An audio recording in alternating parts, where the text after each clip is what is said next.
আহ, ছেলেরা কেমন আছো?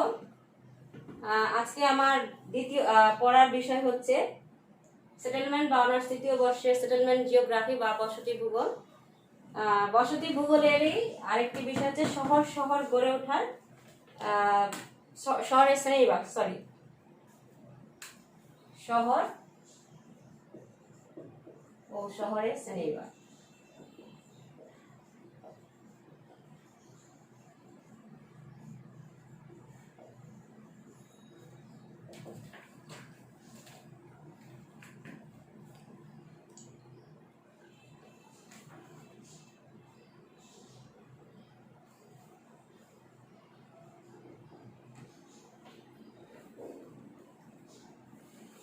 শহরের শ্রেণীবিভাগ।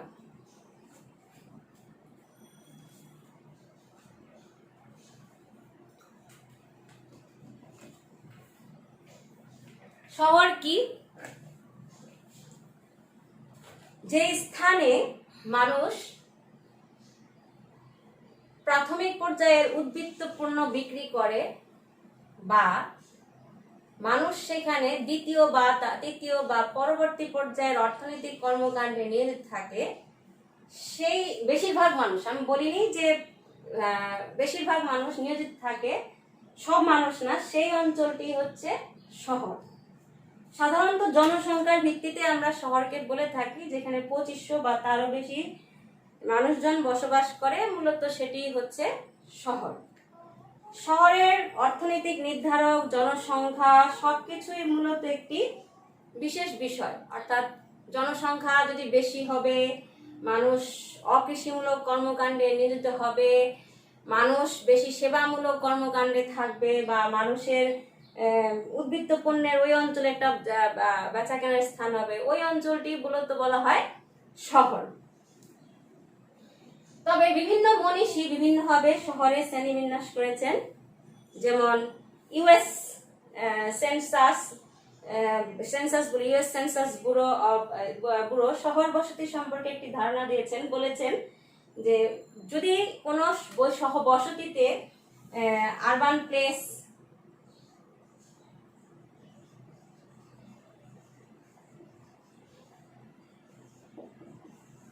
তারপরে হচ্ছে কর্পোরেট সিটি,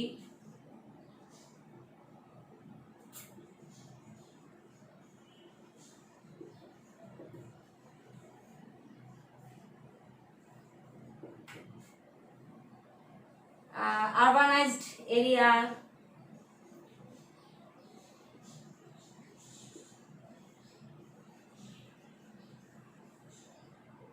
conurbation,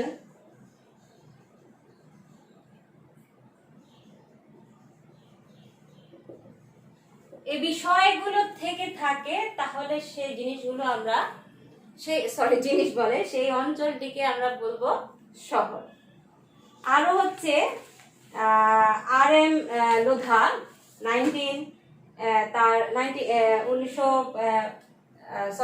সালটা আমার ঠিক খেয়াল নেই। আর এম লোধা তার ডিকশনারি অফ জিওগ্রাফি গ্রন্থে বলেছেন, an urban settlement that has been legally incorporated into a important self-governing community, or the other hand city refers to her urban settlement that does town। অর্থাৎ শহরে একটা নিজস্ব সমাজ ব্যবস্থা বা শাসন ব্যবস্থা থাকবে, এবং সেই শাসন ব্যবস্থা অনুযায়ী শহরটি অন্যান্য তার পার্শ্ববর্তী অঞ্চলকে সে কর্মকাণ্ডে নিয়োজিত থাকবে, বা অন্য পার্শ্ববর্তী অঞ্চলকে সে কি করবে, শাসনে রাখবে। সেই অঞ্চলটি হচ্ছে শহর। এই যে শহর যেটাই হোক, মূলত সব কর্মকাণ্ড থেকে যেটি আমরা বুঝতে পারছি সেটি হচ্ছে যে শহর মূলত অর্গানাইজড এরিয়া, যেখানে মানুষ তার উদ্বৃত্ত পণ্য বিক্রি করা থেকে শুরু করে সবকিছু অকৃষিমূলক কর্মকাণ্ড করে থাকবে। এই সব নানা বিষয়ের উপর ভিত্তি করে আমরা শহরের শ্রেণীবিন্যাসও করে থাকি। শহরের শ্রেণীবিন্যাসের অন্যতম বিষয় যেটি হচ্ছে সেটি হচ্ছে লোক সংখ্যা। লোক সংখ্যার উপরে ভিত্তিতে শহরের শ্রেণীবিন্যাস করা যায়, যেমন মেগাপলিস, শহর, নগর, মহানগর, কনারবেশন প্রভৃতিকে আমরা শ্রেণীবিন্যাস করতে পারি। তবে এই শহরের শ্রেণীবিন্যাসের ক্ষেত্রে আমরা দুটো ভাগে শহরকে ভাগ মানে দুটো বিষয়ের উপর বিবেচ্য বিষয়ের উপর আমরা ভাগ করতে পারি। সেই দুটো বিবেচ্য বিষয় হচ্ছে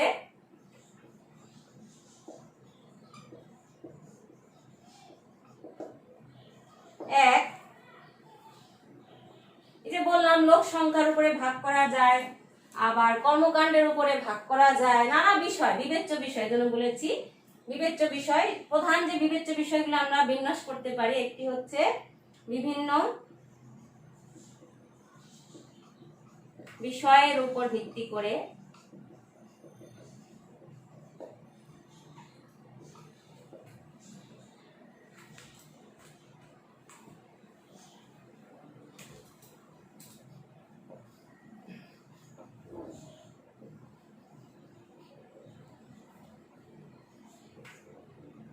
বিভিন্ন ব্যক্তির উপর, মানে বিভিন্ন ব্যক্তিও আবার শহরকে নানাভাবে শ্রেণীবিন্যাস করেছে। সেটি হচ্ছে শহর। আমরা একটু দেখি, দেখার পরে তারপরে আমি বিভিন্ন বিবেচ্য বিষয়ের উপর ভিত্তি করে এবং বিভিন্ন ব্যক্তির মতে। আচ্ছা, বিবেচ্য বিষয়গুলো কি কি হতে পারে? একটা মানুষ যেমন দাঁড় করিয়েছি, সেই মানুষের কি কি বৈশিষ্ট্য হতে পারে? তার যে অবয়ব, দেখতে কেমন, সুন্দর না কালো, ফর্সা না কালো, সেটা হচ্ছে কি তার গায়ের রং। চোখের ধরন কেমন, সেটার উপর। হাত সে লম্বা না উঁচু, সেটার উপর। তার গঠন কেমন, অর্থাৎ সে মোটা না পাতলা না অন্যরকম, সেটার উপর। এই বিভিন্ন যে বিবেচ্য বিষয় একটা মানুষের থাকে, ঠিক শহরেও থাকে, অর্থাৎ স্থান, কাল, সময়, বয়স, এই ধরনের কার্যপ্রণালী, অবস্থান, আকার, এই বিষয়ের উপর ভিত্তি করে যে শহরের শ্রেণীবিন্যাস, সেটি হচ্ছে বিভিন্ন বিবেচ্য বিষয়। প্রথমে বিভিন্ন বিবেচ্য বিষয়ের প্রথম যে বিষয়টি হচ্ছে সেটি হচ্ছে বয়স ভিত্তিক শহরের শ্রেণীবিন্যাস। এখানে বয়স ভিত্তিক কিন্তু মানুষের বয়স না, অবশ্যই শহরের বয়স, অর্থাৎ 1.1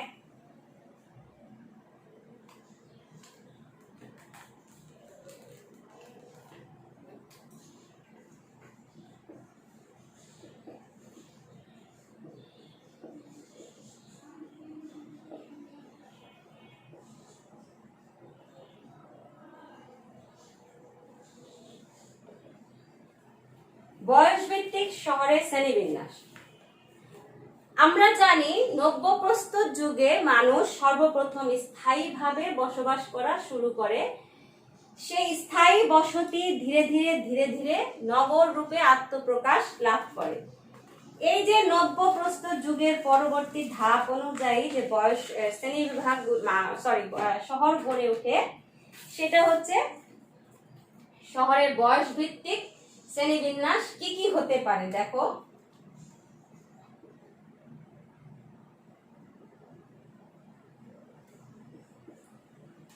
The first urban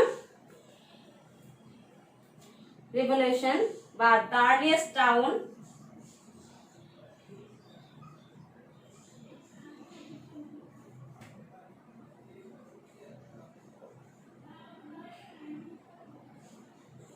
কি কি দেখো, এটারও আবার পার্থক্য আছে। মানে প্রথম যে শহর সেটি বলছে গ্রিক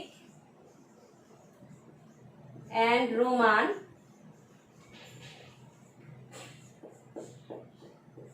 তারপরে হচ্ছে ডার্ক বা আমরা মধ্যযুগও বলতে পারি, মেডিভেল পিরিয়ডও বলতে পারি সেটাকে। তারপরে হচ্ছে রেনেসা,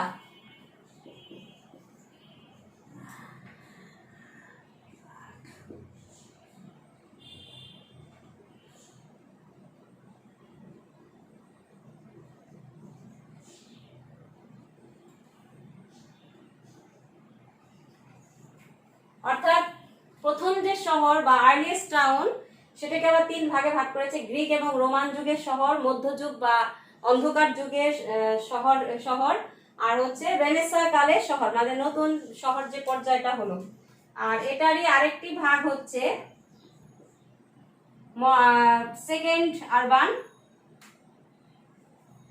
বা দ্য ইন্ডাস্ট্রিয়াল টাউন, অর্থাৎ রেনেসাঁর পরবর্তী ধাপটি হচ্ছে শিল্প বিপ্লব।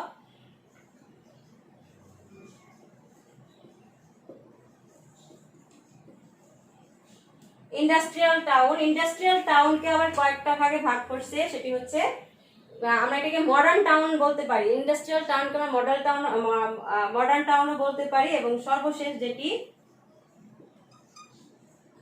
সেটি হচ্ছে নতুন নব্য যুগে যে শহরগুলো এখন হচ্ছে নিউ রাইজ। অর্থাৎ বয়স ভিত্তিক শহরকে প্রধানত তিন ভাগে ভাগ করা হয়েছে, the earliest town, the industrial town and new rise. Earliest town গুলোকে আমরা বুঝেছি আবার তিন ভাগে ভাগ করেছি, Greek and Roman, dark and renaissance.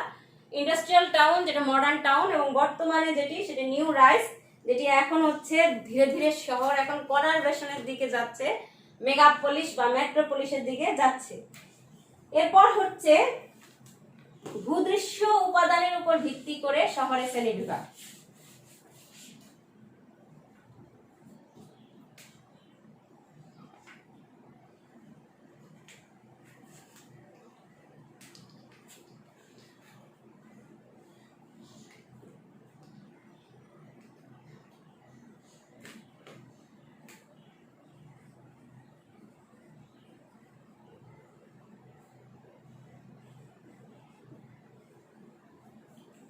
ভূদৃশ্যীয় উপাদানের উপর ভিত্তি করে শহরের উপর মানবীয় ভূদৃশ্যের অন্যতম নিদর্শনই হচ্ছে বসতি। পৃথিবীর বিভিন্ন স্থানে বিভিন্ন কর্মকাণ্ডের উপরে বসতি গড়ে তোলা হয়েছে, এবং বিভিন্ন পর্যায়ে বিভিন্ন অঞ্চল ভিত্তিক যে বসতি গড়ে উঠেছে সেটা হচ্ছে ভূদৃশ্যীয় শহরের শ্রেণীবিভাগ। ভূদৃশ্যীয় শহরের শ্রেণীবিভাগকে আমরা মূলত তিন ভাগে ভাগ করতে পারি। এক, ইউরোপিয়ান টাউনস, অর্থাৎ ইউরোপের যে শহরগুলো সেগুলো ভিন্ন ধরনের ওদের বসতি দেখা যায় ইউরোপের যে ভিন্ন ভিন্ন শহরগুলোতে, ইউরোপিয়ান টাউনস, আমি ইউ টাউনস দিলাম। দুই হচ্ছে নর্থ আমেরিকা, এখানেও ভিন্ন ধরনের বসতি দেখা যায়।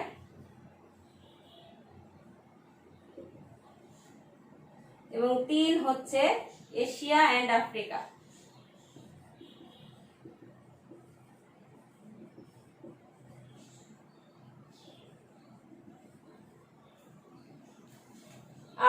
ভূদৃশ্যীয় শহরের ইউ টাউনসটাকে আবার তিন ভাগে ভাগ করেছে, সেটা হচ্ছে southern European, northern European and central European.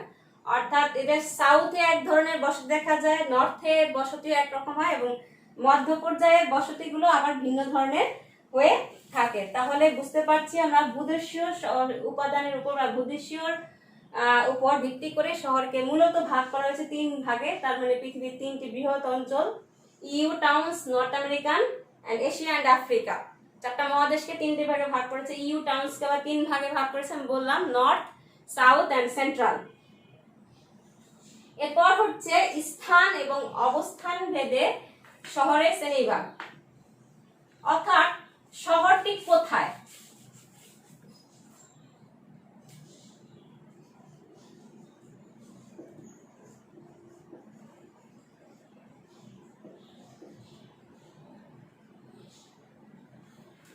স্থান ও অবস্থান অনুসারে শহরের শ্রেণীবিভাগগুলোকে আমরা মূলত 6 ভাগে ভাগ করতে পারি। প্রথমেই যেটি হচ্ছে সেটি হচ্ছে নদীর তীরবর্তী,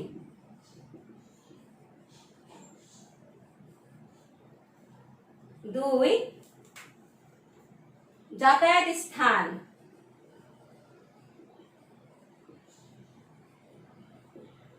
তিন উপকূলবর্তী,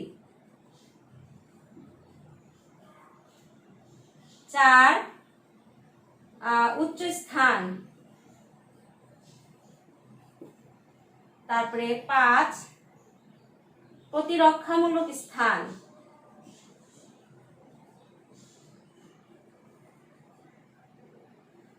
ছয় অর্থনৈতিক স্থান।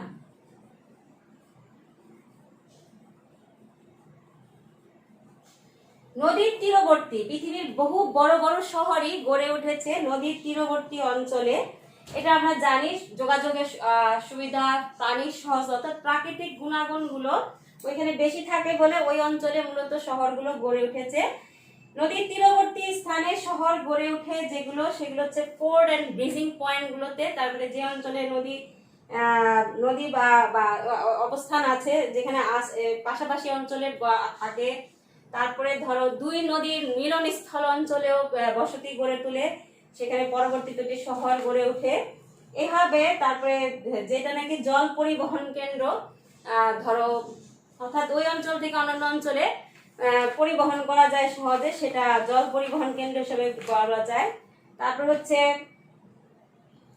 নিকটবর্তী পানির প্রাচুর্য, অর্থাৎ নদী যদি তীরবর্তী বা নদীর তীরবর্তী শহর থাকলে পানিটার পর্যাপ্ত থাকে, এর ফলে ভূগর্ভস্থ পানিটা কাছাকাছি থাকে। এজন্য পানির প্রাচুর্য যেখানে মোহনা বা বদ্বীপ অঞ্চলে, যে অঞ্চল থেকে ভিতরের দিকে, তার মানে ধরো মোহনা বা বদ্বীপ যেখানে হবে সেই অঞ্চলে যদি শহর থাকে, তাহলে ওই অঞ্চল থেকে সহজে দেশের অভ্যন্তর ভাগে যাওয়া যায়। নদীর ভাঁজ অঞ্চলে, যেখানে নদী সে একে অপরের সাথে দূরে সরে যায়, ওই অঞ্চলেও মূলত কি হয়, নদীর বাঁক অঞ্চলে, যেখানে নদীর বাঁক ত্যাগ করে, পুরনো বাঁক ত্যাগ করে নতুন পথ অতিক্রম করে ওই অঞ্চলটাতেও শহর গড়ে তোলা যায়। তারপরে হচ্ছে যাতায়াত স্থানের আশেপাশে। যাতায়াত স্থানে আশেপাশে বলতে বুঝাইছে যে সমস্ত শহর গড়ে ওঠে সেগুলো হচ্ছে কৃত্রিম বা প্রাকৃতিক জলাশয়ের অবস্থান। কৃত্রিম বা প্রাকৃতিক যে জলাশয়, সেটা কি রকম হতে পারে সের উপর ভিত্তি করে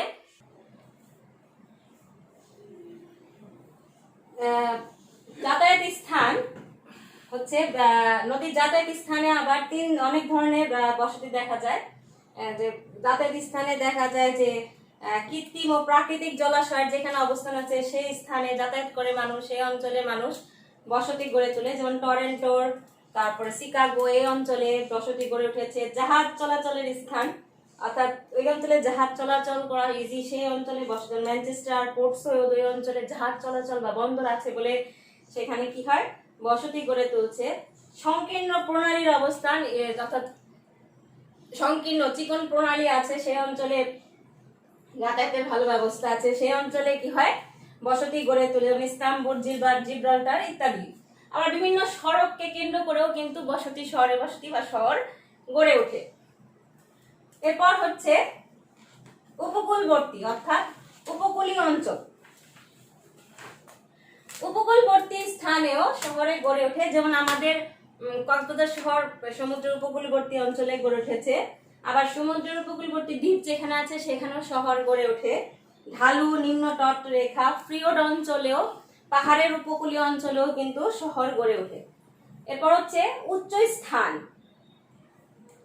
যে অঞ্চলটি উঁচু, প্রাকৃতিক নিয়ামক শহর গড়ে ওঠার কারণে আমরা বলেছি যে শহর গড়ে ওঠার অন্যতম বিষয় হচ্ছে যে উঁচু স্থানে কি হবে, শহর হবে। তো সুষ্ঠু কার্যপ্রণালী আর উৎপাদন ব্যবস্থা বা আবার দুর্ঘটনা ঘটবে না এড়ানোর জন্য মানুষ উঁচু স্থানগুলোতে মূলত বসতি গড়ে তোলে এবং সেখানে কি হয়, শহর গড়ে উঠেছে। যেমন দিল্লি, জেরুজালেম, এগুলো হচ্ছে উঁচু স্থানের জন্য ওই অঞ্চলে শহরে গড়ে উঠেছে।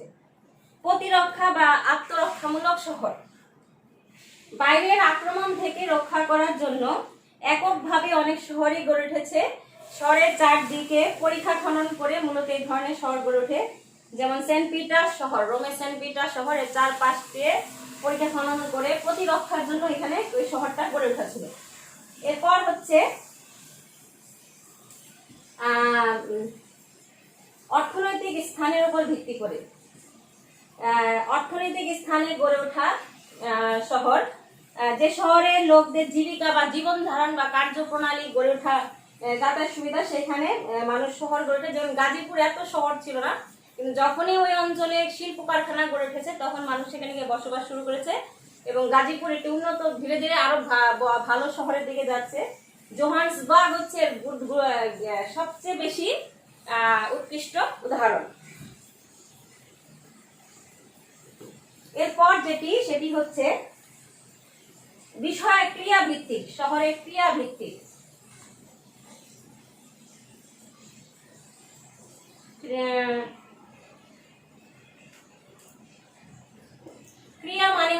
কর্মকাণ্ড তোমরা ভালো করে জানো সেটা। ক্রিয়া ভিত্তিক শহরের শ্রেণীবিভাগ। ক্রিয়া ভিত্তিতে শহরের শ্রেণীবিভাগকে আবার কয়েকটি ভাগে ভাগ করা যায়, সেগুলো কি কি একটু আগে লিখে নিই আমরা।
দেখো, ক্রিয়া ভিত্তিক মানে শহরে, ওই শহরে কি কি কর্মকাণ্ড পরিচালিত হচ্ছে এর উপর ভিত্তি করে শহরকে আবার 7 ভাগে ভাগ করা যায়। 1 বাণিজ্যিক শহর, 2 শিল্প শহর, 3 বাজার ভিত্তিক শহর, 4 খনিজ শহর, 5 আভ্যন্তরীণ শহর, 6 রাজধানী শহর, 7 নতুন শহর। বাণিজ্যিক শহর আবার 2 কারণে গড়ে ওঠে: বাণিজ্যিক কেন্দ্রের উপর ভিত্তি করে এবং দ্বিতীয়ত ব্যবসা বাণিজ্যের অর্থনৈতিক কর্মকাণ্ডের উপর ভিত্তি করে। যেমন ঢাকা শহর, ঠিক আছে, ঢাকা বাণিজ্যের কেন্দ্রেও, আবার ঢাকার চারপাশেও ব্যবসা বাণিজ্যের কেন্দ্র, ব্যবসা বাণিজ্য অর্থনৈতিক কর্মকাণ্ড গড়ে উঠেছে। শিল্প শহর, যে শহরে বিশেষ কোন শিল্পকে কেন্দ্র করে গড়ে উঠেছে সেটাকে বলা হয়েছে শিল্প শহর। যেমন লৌহ আকরিক শিল্প শহরের জন্য রোথারহাম উল্লেখযোগ্য, পিটসবার্গ উল্লেখযোগ্য।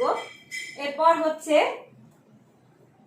বাজার ভিত্তিক শহর, পণ্যদ্রব্য বেচা কেনার জন্য মানুষ বিভিন্ন ধরনের শহর গড়ে তোলে। বাজার ভিত্তিক শহরের অন্যতম উদাহরণ উন্নত যোগাযোগ ব্যবস্থা, নরসিংদীর ভৈরব বাজার।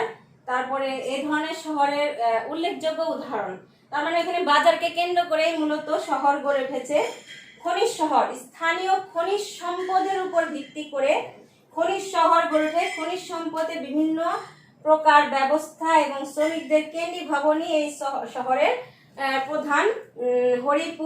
হরিপুর এই শহরের একটি অন্যতম উদাহরণ। তারপর হচ্ছে আভ্যন্তরীণ শহর, তার মানে ভিতর বিশেষ অস্থায়ীভাবে বসবাস করার জন্য পরিকল্পিতভাবে যে শহর গড়ে ওঠে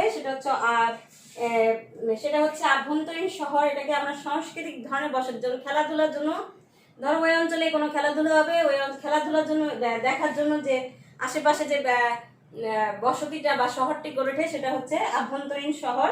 যেমন ডেভোর্স, তারপরে হচ্ছে ব্যানফ, এগুলো হচ্ছে এই আভ্যন্তরীণ শহরের উদাহরণ। রাজধানী শহর, সরকারি কর্মকাণ্ড করার জন্য, যে প্রশাসন ব্যবস্থা পরিচালনার জন্য কোন একটি কেন্দ্রে যে সংগঠন নিয়ে শহর গড়ে ওঠে সেটা হচ্ছে রাজধানী শহর। রাজধানী শহরের যেমন ম্যানচেস্টার, তারপর হচ্ছে ক্যানবেরা মূলত রাজধানী শহর রূপে গড়ে তোলা হয়েছে। নতুন শহর, বিশেষ কারণে কোন স্থানে উপযোগী পুরাতন শহর স্থানে নতুন রূপে শহর গড়ে তোলা হয়, সেটাকে বলা হয়েছে নতুন শহর। যেমন দক্ষিণ ওয়েলস নতুন শহরের উৎকৃষ্ট উদাহরণ। এছাড়াও ডরমিটারি শহর, সাংস্কৃতিক বা ধর্মীয় শহর যেমন মক্কা, মদিনা, তারপরে হচ্ছে গয়া, কাশী, প্রতিরক্ষামূলক শহর, এ সবই হচ্ছে ক্রিয়াভিত্তিক অর্থাৎ কর্মকাণ্ডের উপর ভিত্তি করে শহরের শ্রেণীবিন্যাস। এরপর হচ্ছে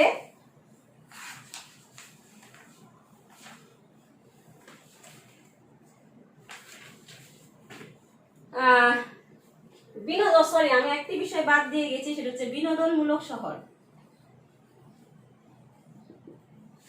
জীবনযাপনের উদ্দেশ্যে শহরের বাইরে কিছুদিন তা কাটানোর জন্য মানুষ যে স্থানে যায় সেটা বিনোদন কেন্দ্র। ওই স্থানে যে শহরটি গড়ে ওঠে সেটা হচ্ছে বিনোদনমূলক শহর। যেমন আমাদের কক্সবাজার একটি বিনোদনমূলক শহর। তাহলে বুঝতে পারছো যে ক্রিয়া ভিত্তিক শহর কত ধরনের হতে পারে, বিভিন্ন ধরনের ক্রিয়া ভিত্তিক অর্থাৎ কর্মকাণ্ডের উপর ভিত্তি করেও শহর গড়ে ওঠে। তাহলে আজকে এই পর্যন্তই থাকলো। তোমরা ভালো করে দেখবে আবার শহরের শ্রেণীবিন্যাসটি, এটা গ।